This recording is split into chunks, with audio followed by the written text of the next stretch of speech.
go? So far, in all the tests I've had, I've got like 9.7 out of 10. I think for the workbook, I got like 90% of it right. Yeah. And we're doing the mid-semester in-class one next week, I think. It's not that hard, man. Yeah.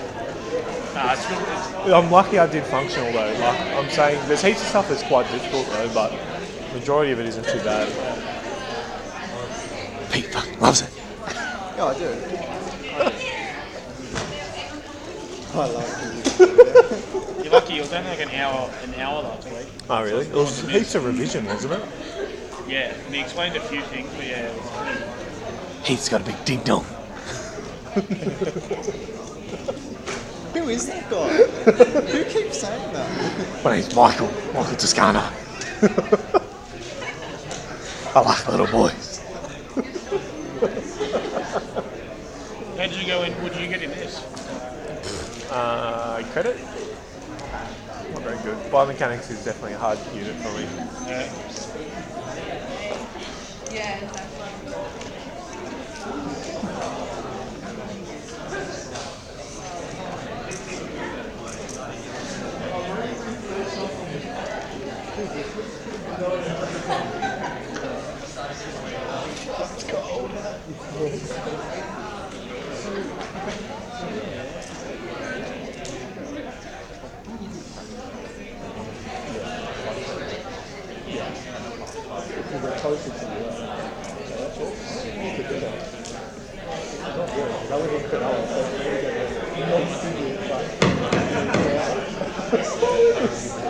Thank you.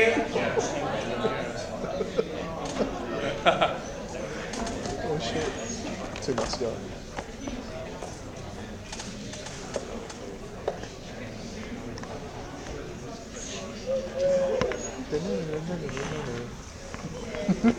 Okay. Thank you, Jay. Just adjusting the camera. Okay, a few, not a few, just a couple. Just one thing actually. By the end of this week, you should all have your data processed, and you are ready, and you should be ready to share it ASAP. What I will do is, one of you guys set up a sharing site on the web by which you can upload your data and you can download it, whichever is corresponding to the data that you have. Before you do that, I will upload an online template that will enable you to check whether the data that you have is correct or not. So that will happen between today and tomorrow. That template will be there so you can check the quality of your data before you share it. And the link to make that sharing will also be made available to you tomorrow. So you should start being able to share it after tomorrow. Of course, you would like to make sure that the quality of the processing you have done is up to scratch. Otherwise, you might run the risk of sharing data that is corrupted and hence limiting the quality of the work of someone else. And for that purpose, I said to you, you will have a template that will enable you to plug in your data, check it, and then share it, if it is correct. Okay, from today on, we will move on to link systems. So we have done the basics of strength materials and the mechanics of soft tissue, which is muscle mechanics. So from today onwards, we will move on to, as I said to you, link systems, and from then, at some point in time, we will address gauge analysis and some applications towards the end of the semester. So we'll start off then by addressing the topic of this lecture, link systems. We will define that, and some intricacies will be explained as we move on. The importance of understanding link system is in reality that in biomechanics we tend to simplify things in order to understand motion. The human motion, as you know, is quite complex, and we tend to make it simple to make sense of it. So to that effect, we use lots of modeling. One of the simple models that we do, and you have been doing intrinsically, is by defining each body part as a segment. So you have, say, the head, you might have the shoulder, you might have the trunk being defined that way. This is not the way, it's just one way of defining it. You might have the thigh, the leg, and the foot, and so forth. What I'm trying to represent with this to you is that we make the assumption that the human body is made up of different segments that are linked by joints, hence the name of linked system. So we are treating the human body as a collection of segments that are joined or kept together by joints. These joints are assumed to be frictionless. That is, there is no friction in the joints, and therefore no energy is lost at these joints. Other assumptions we make about this is that the segments are rigid,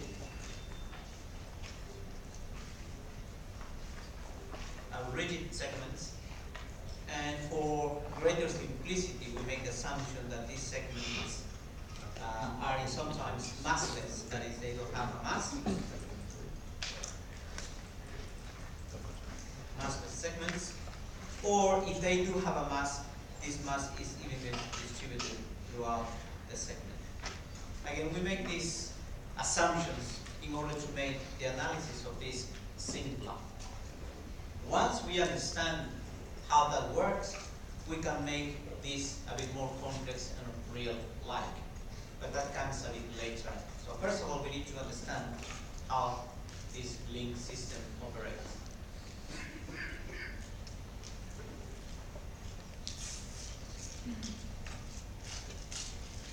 For the purposes of this lecture and what you probably are going to do in this unit, we are going to reduce this whole thing to sections where we are going to have two link systems.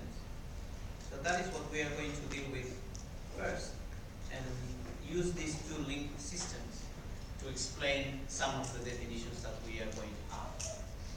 And again, once we understand how two link systems work, we can extrapolate that to a more complex array of systems. In the two link systems, we have essentially two segments, 1 and 2.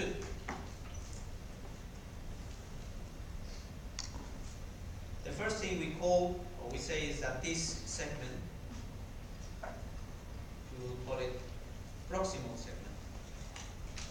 And this more further apart segment will be called distal segment. So as I say this to you, you can figure this out as being either your upper arm and your forearm, or your thigh and leg, or your leg and foot, depending on what you want to see in there. But essentially, as I said to you, we will reduce this to two segments, one of which will be called proximal and the other one will be called distal. These proximal or distal are in general arbitrary definitions. We can change, we can call this proximal and that distal. It will depend on what you're looking for. But in general, we tend to call proximal segment to the one that will move first, and distal segment the one that will follow in the sequence of movement. Each segment has two ends. This is called the proximal end of the proximal segment, and this is called the distal end of the proximal segment.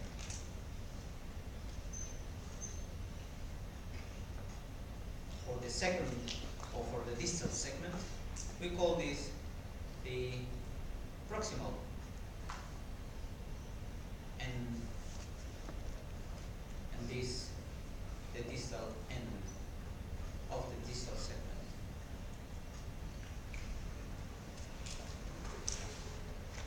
Most of the time, because we assume that these two segments are linked, the distal end of the proximal segment is the proximal end of the distal segment.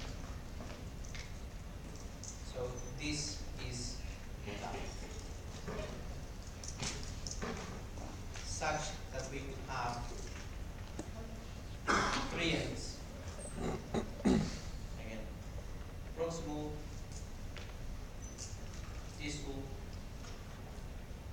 proximal end, distal end, and this point, that's the two functions. Distal end of the proximal segment or proximal end of the distal segment. I know this is a bit of nomenclature, but it's best to get used to it so we can refer to them with more easiness. Again, just need to make the assumption that this joint is frictionless. There is no friction within that. So this segment is free to move into extension and flexion without any resistance at that joint.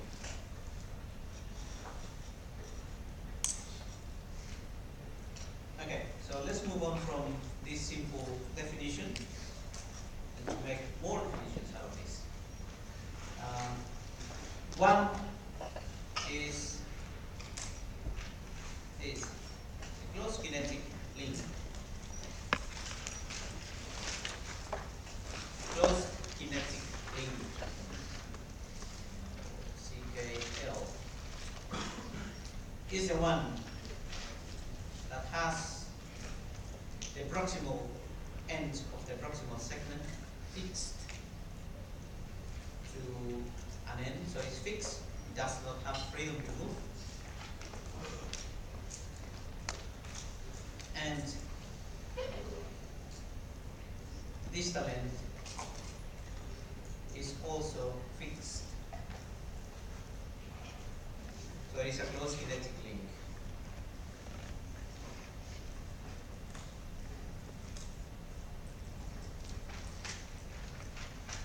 So this definition of these joints being fixed should not be taken by the word.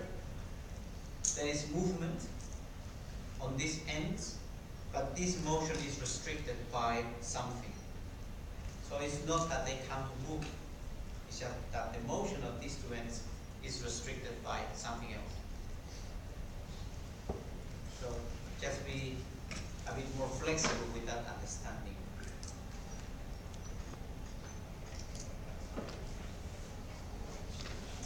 The opened kinetic link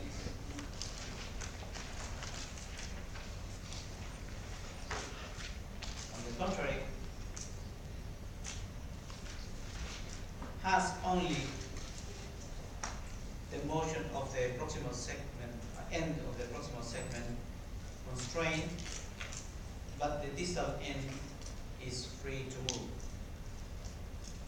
So it's only constraints on the proximal end of the proximal segment, but the distal end of the distal segment is free to move. Can you like an example of that? Yeah, we'll come back to it.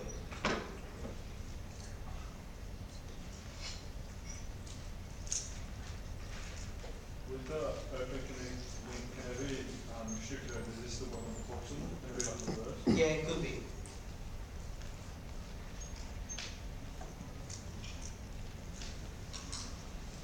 And on that, once we get the examples, you will understand why this is defined this way.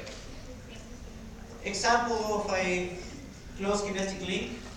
If you think of someone doing a squatting action, so you have the person doing squat and up, this end is restricted by the weight that is carrying, and the distal end is restricted in this case by the ground.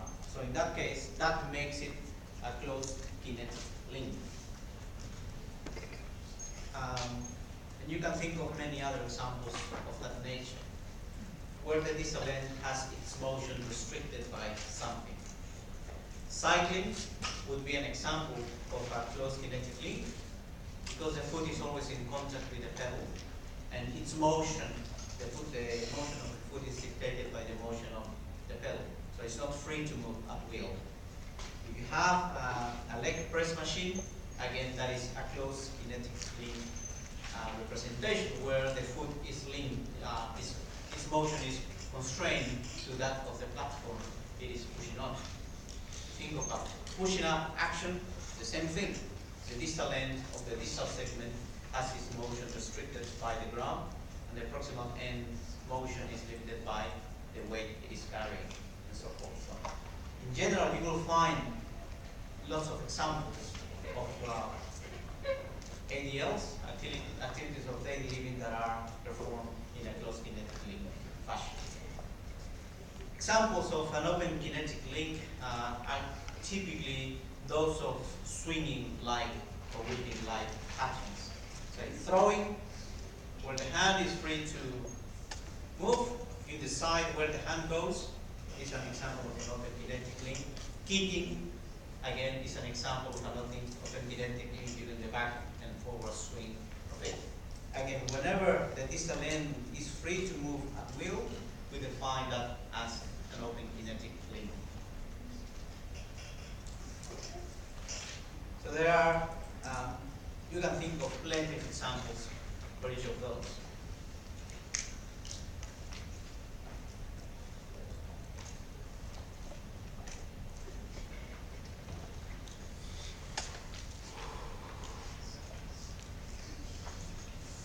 Now, that's enough. That I think is simple to understand.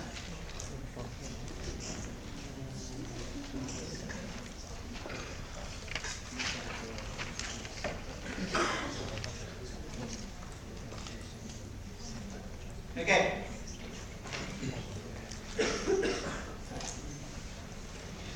Let's have closed kinetic links.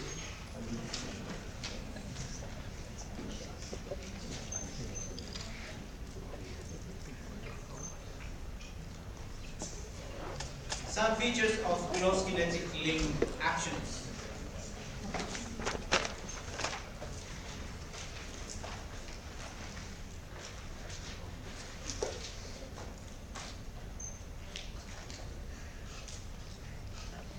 The main one is that the angular velocity product of the two segments, that is the proximal segment and the distal segment, if you multiply them, you will have a value that is less than 0.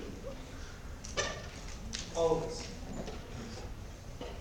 Again, the angular velocity of the proximal segment and the angular velocity of the distal segment, whatever this action is, if you multiply them, you're going to have a value that is always less than 0. What that means, if this product is less than 0, that means it is negative. And when do you have a product that is negative? When one of them is positive and the other one is negative. Yeah? Which means that if one rotates in one direction, the other one will have to rotate in the opposite direction. Does that make sense? So they always will rotate in opposite directions. They can't move in the same direction. And that is fundamental to understand. Essentially, that is what this thing is saying, is that they move in opposite directions.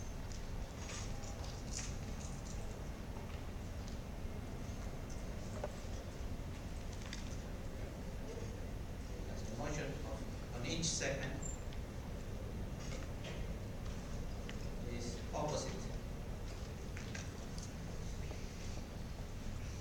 to that of the adjacent segment.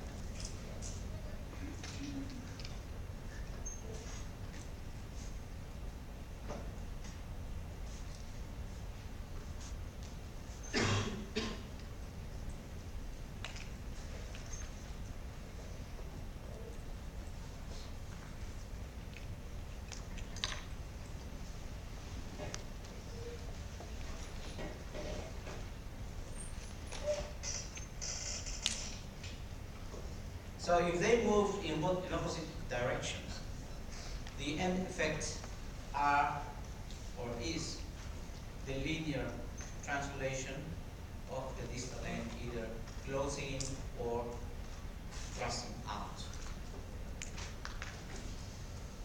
Does that make sense to you? Yes. If you have the two segments moving in opposite directions, the end result is that the distal segment moves in either closing in direction or thrusting line. That is, the proximal segment moves away from the distal segment. That's the end out and out. If you think of squatting action, you have the distal end being the ankle, so to say something, the hip. When you move in a closed kinetic link function, either the hip gets closer to the ankle or away from it in a linear fashion. So that is the outcome out of that.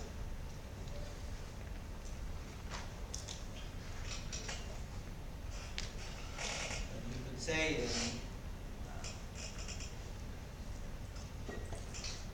motion outcome is the linear translation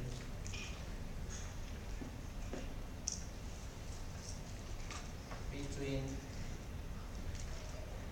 the proximal end and distal end. Oh, that makes sense. So the proximal end translates linearly relative to the proximal end, either getting closer or further away.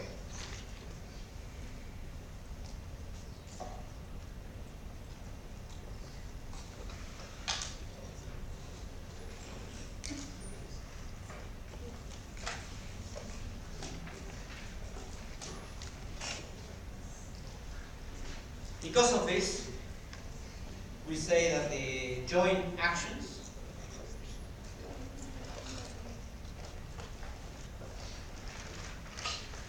are concurrent.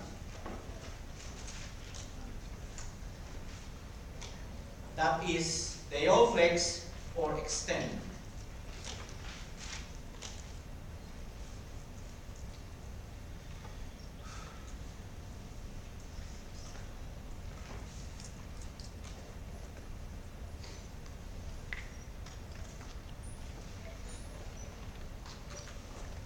Again, the simplest example, referring back to a squatting action, you have hip flexion on the down face coupled with knee flexion. And in the up face, you have hip extension coupled with knee extension. So they do the same function.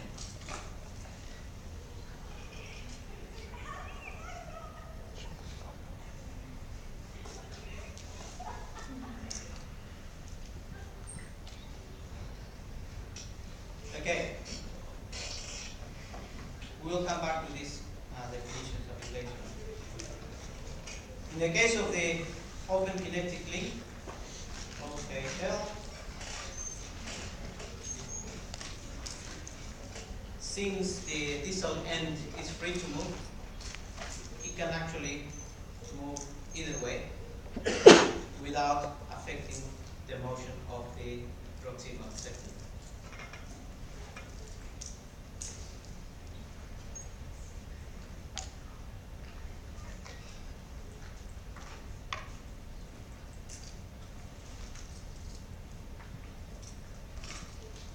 In the case of an open kinetic link, you could have that the two velocities are of the same polarity, so they can move in the same direction, which means that the product between them can be greater than zero. Essentially, that is saying that they move in the same direction. Or it can also be that they move in the opposite direction, in which case the product between them will be less than zero.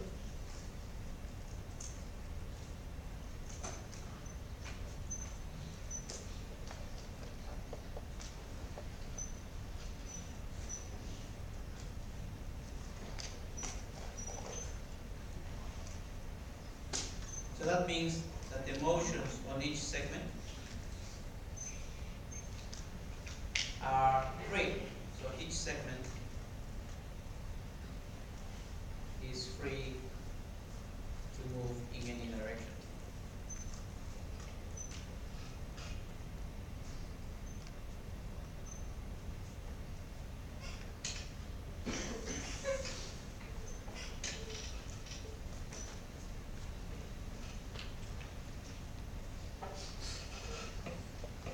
Which also means that you can have concurrent joint action, that is the two joints doing the same thing, or counter-current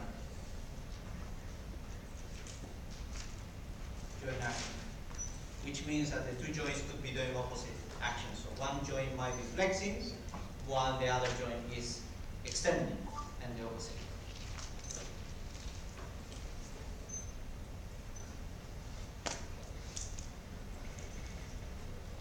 It's concurrent doing the opposite thing. Yeah.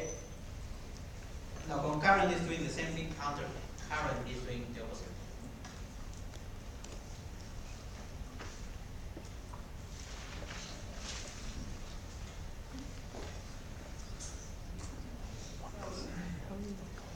Okay, typically the end outcome. Yeah? Not yet?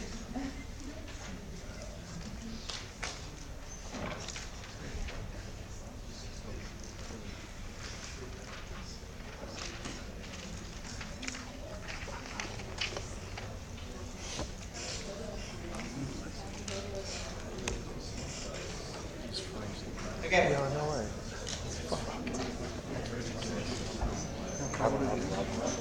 Other rubble. Guys, please. Yeah.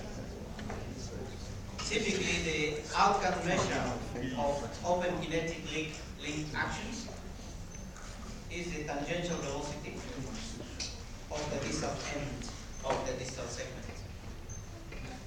That is the outcome measure.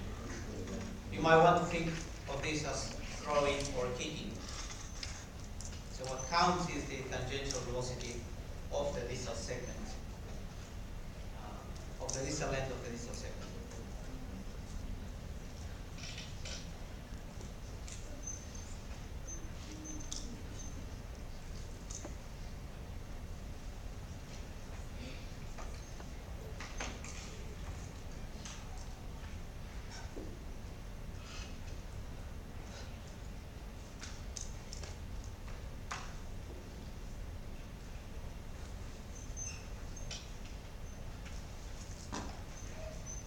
Okay. So because of this,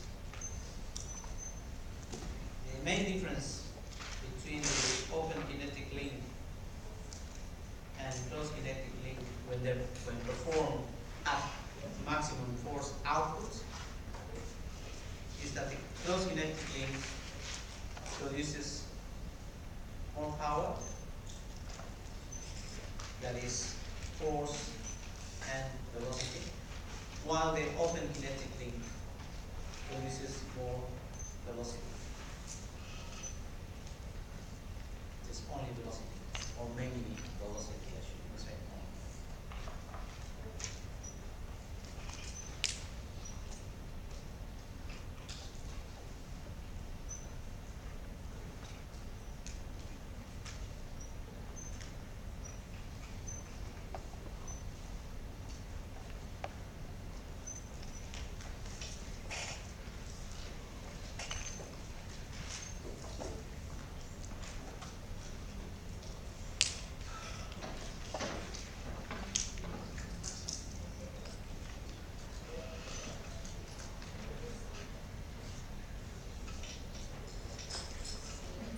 Okay, can you guys,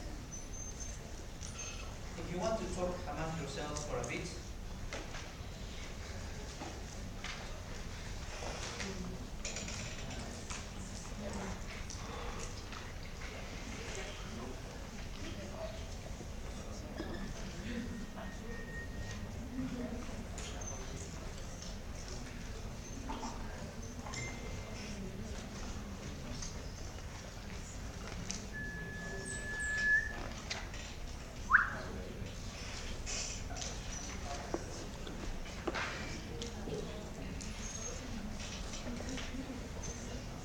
can you guys, if you want to chat among yourself for a bit, look at muscle function differences between between the open and closed kinetic link, particularly in relationship to monobiarticular muscles. So discuss that now. What's doing? Hey guys, I heard Yusong loves it. Yusong has a crush on that girl.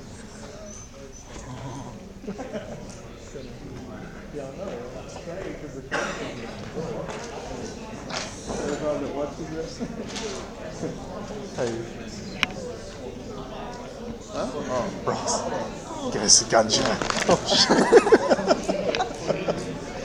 JD? I haven't seen her. She got back to Sorry, Pete. 1 sec, I'll fucking get that shit off there. It's amazing, eh? Wait, so monoarticular, just single joint, yeah. Biarticular, 2 joints. I'd say the closed would activate more biarticular ones because it's over 2 joints. Actually, yeah, that makes sense. Yeah, It's over 2 segments. that does. Yeah, and open would be more monoarticular. Sorry. Yeah. Yeah, open kinetic link. So the open kinetic soccer kick. Yeah.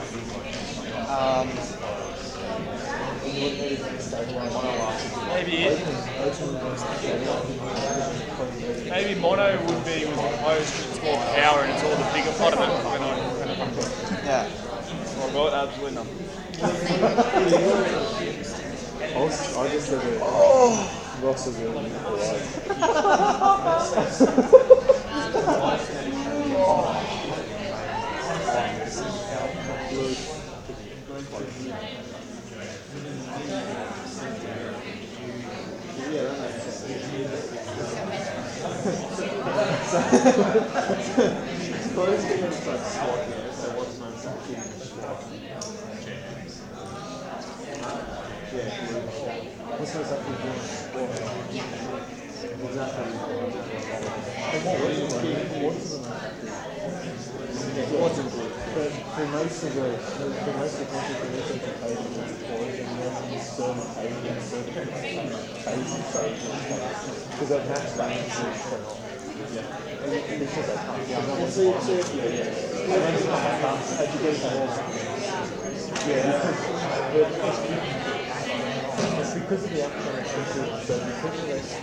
Okay.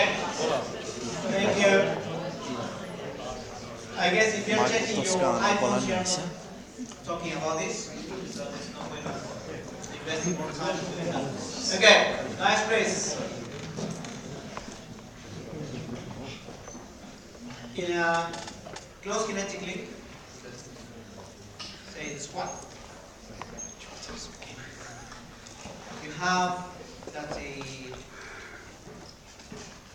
an articular muscle, as they normally do, will function to produce power, as we have discussed before, and the biarticular muscles actually tell the coordination between those two joints. So biarticular muscles do function in the role that were assigned to them previously, that is redistribute that power. So there is not much new happening there. The monoarticular muscles will produce the power, and biarticular muscles will redistribute that power. Just highlighting what we have said before, the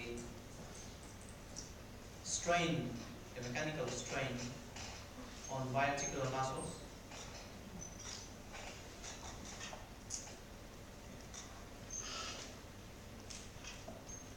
is reduced in a closed kinetic link. So that is, the length doesn't change as much, simply because while the muscle shortens on one end, will lengthen at the other end. So they are actually in the position of contributing to power output because their length doesn't change as much. so they remain in a, as we have said before, in an optimal region of the force velocity relationship, because the velocity of changing is not significant, and they remain, sorry, in the force length relationship, and they also remain in an optimal region of the force velocity relationship because that length doesn't change as much. Is that close enough? Yes. And hence, because you have the contribution of power produced by monoarticular muscles, and the fact that biarticular muscles are in optimal length of force production, the power output in a closed kinetic link is increased. Because both monoarticular muscles and biarticular muscles have the capacity to contribute to it.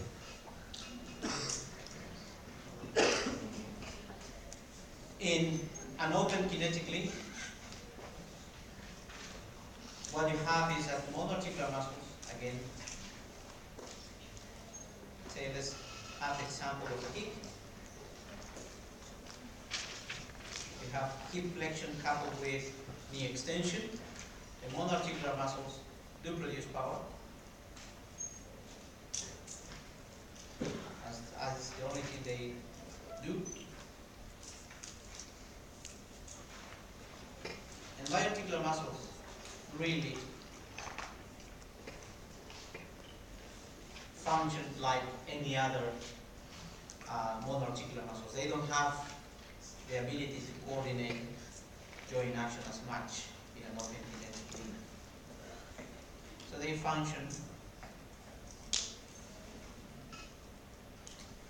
like a monoarticular muscle.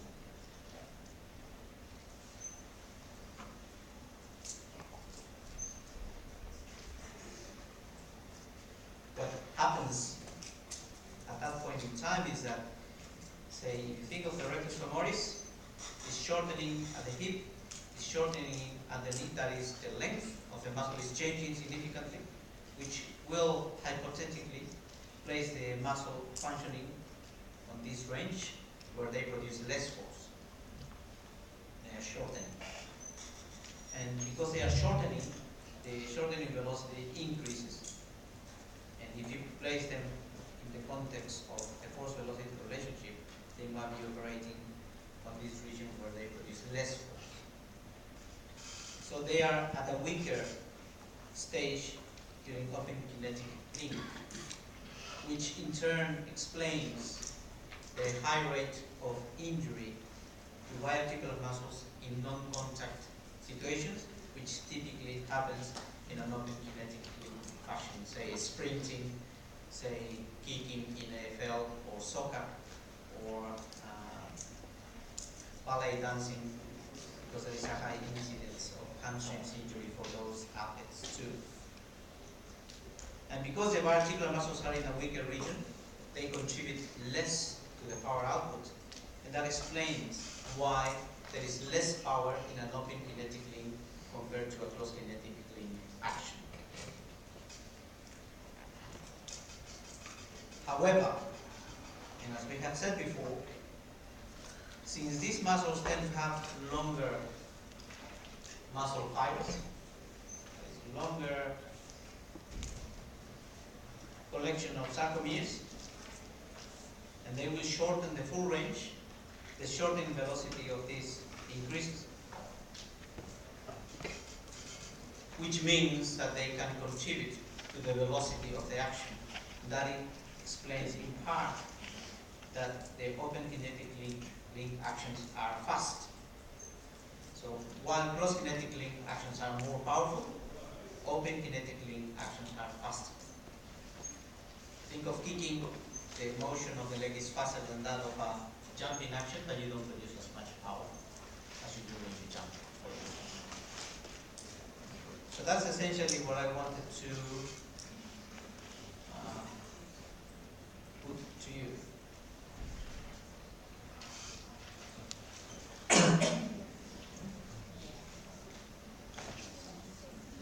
Another important thing for us to consider when comparing open kinetic links and closed kinetic link is this.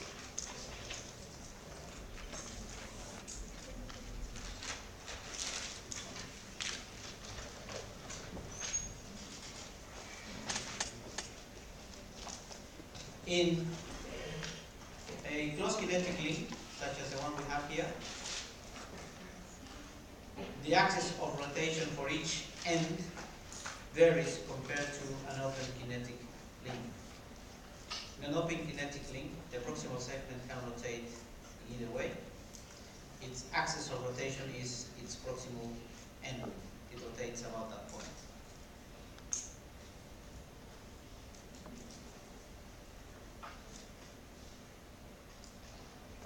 In an open kinetic link, the distal segment can rotate either way, and its axis of rotation is again at its proximal end. So it rotates about that point.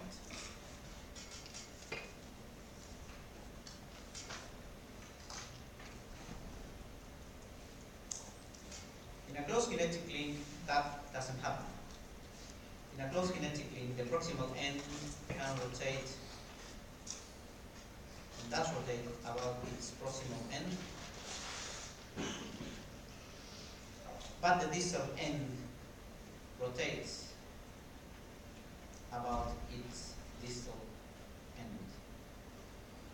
So the axes of rotation are different.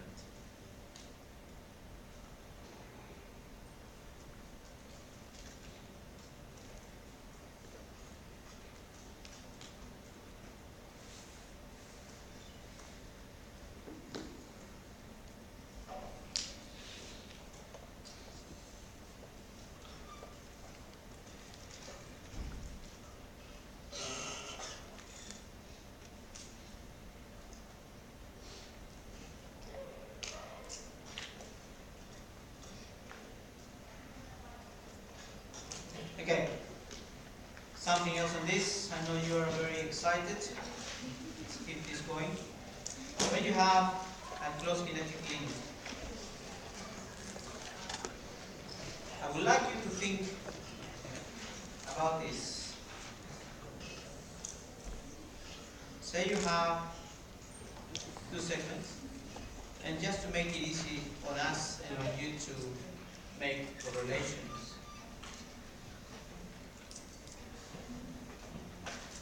let's have that segment, and we will call that phi, rotating that way. So that's the angular velocity of the proximal segment.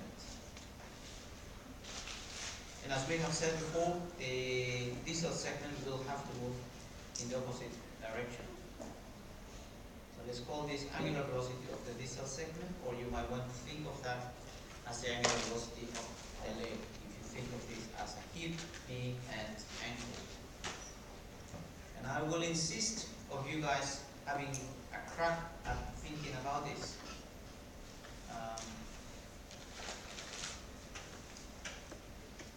Give me the possible outcomes if this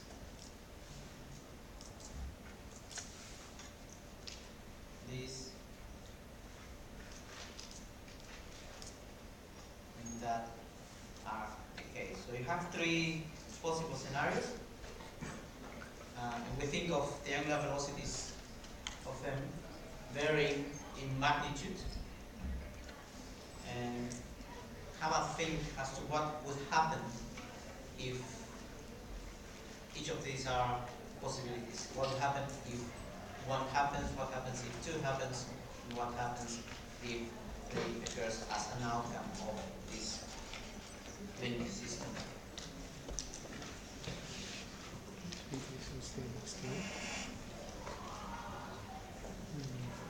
Have a think, have a chat about that if you want to have a think. Both segments should be normal. The first one is setting up and making a kick because your thighs will be greater than the shape in terms of the movement. Yeah, and then coming back, your thigh is going to move less than you know what I mean? Yeah, that kind of makes sense.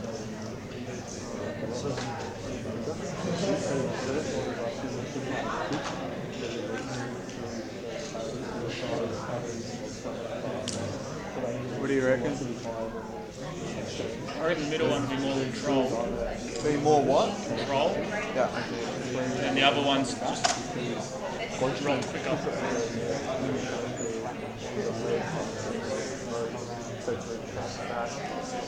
You reckon?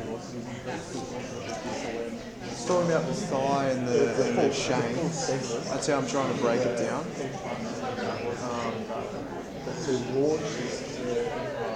I don't know, it's weird to put it to something.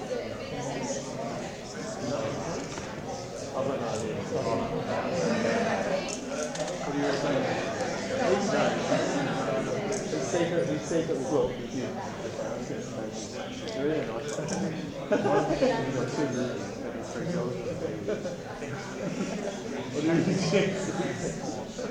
What's the angular velocity? Yeah, what part of the movement? But yeah, movements you can see like if that's style. Yeah, it's closed from there, so it has to be a squat or something like that. Yes. So if that's a squat, what would that mean? Well, that's the one is an eccentric phase. One is an eccentric phase. Oh, it's good. And two is an answer phase. And two is an answer phase where it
Okay, thank you. So let's just, guys, please.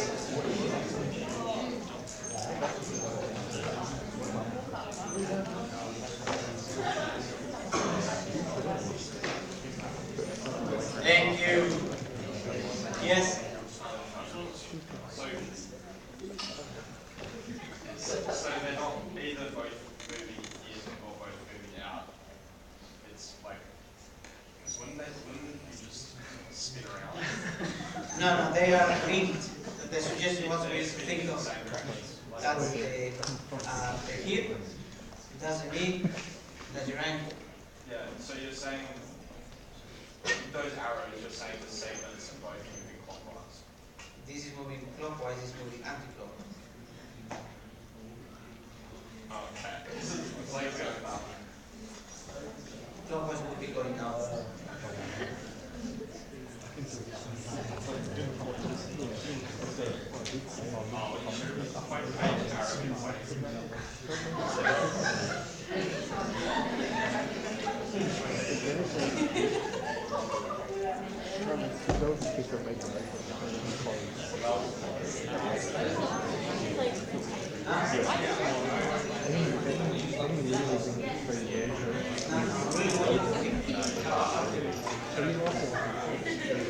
Okay, guys, please, thank you.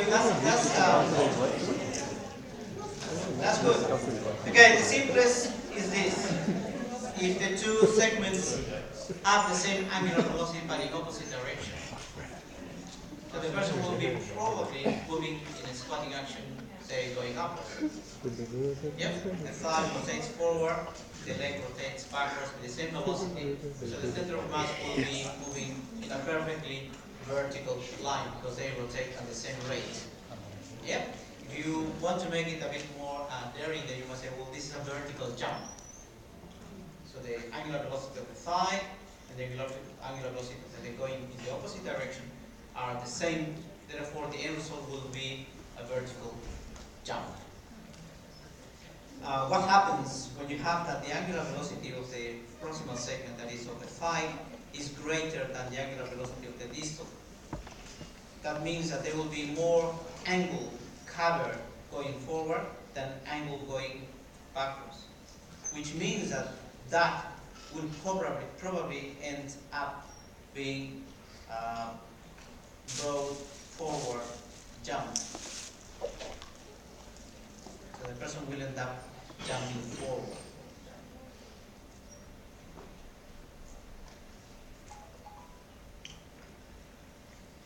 And in the opposite scenario, where the angular velocity of the leg is greater than the angular velocity of the proximal segment, then the jump will be backwards because the leg is moving quicker in that extension than that going forward.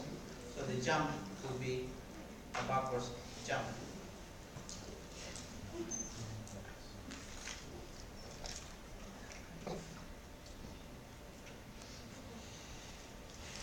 Okay, you might think of this, okay, big deal. In fact, this simple notion is really, really important to consider for any coach that is planning of having athletes undergoing a plyometric training regime. To demonstrate how this can be used, I will need one of you that is fit, injury-free, to come here to jump for us. Front row. Yeah.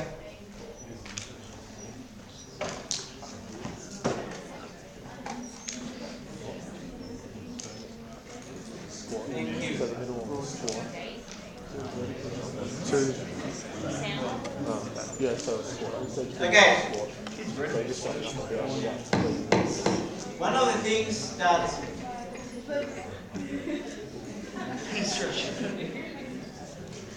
I'm waiting, girls, give me some attention. Thank you. One of the things that you as athletes or as coaches to be, or even people that will work in the rehab aspect, before any person undertakes a plyometric training is to check for readiness. Because you know, plyometrics is highly intensive training. It should not be done by someone that is not paid for it, because it can easily result in injuries. One of the tests that are done for that purpose is to check for muscle imbalance. And the simple test is to have the person jumping on the spot. Just get ready, don't get too excited. You're going to jump as high as you can, tuck jumps on the spot 10 times. Yep, go for it. 10 times, tuck jumps as high as you can. Go. 1, 2, 3, 4, 5, 6, 7, 8, 9, 10. Thank you. Did you notice how he had a tendency of going forward? Yes. Which represents what? Interior loading. That. Thank you. What is that telling us? More quad dominant. If your angular velocity of the proximal segment is greater than the angular velocity of the distal segment, think of the muscles that are operating. Quad dominant. That, pardon me? I would say that the proximal segment is articulated by hip flexor or hip extensors. Then I would argue that in that case, hip extensors are much stronger than the knee extensors. Yeah? Which will signal that perhaps he might need to undergo a strengthening exercise for the quads in order to reduce that forward motion so you have more balanced, continuous vertical jumps. In his case, you are not that bad as we are suggesting you are. You are quite good, but you will see some athletes really being unable to maintain a position because of that. So as I said, this simple test, if you understand where that comes from and how it is applied, can actually be very useful for screening athletes before, say, biometric training. Does that make sense? Yeah? Okay, that's all I had for you today. I want to break Love it.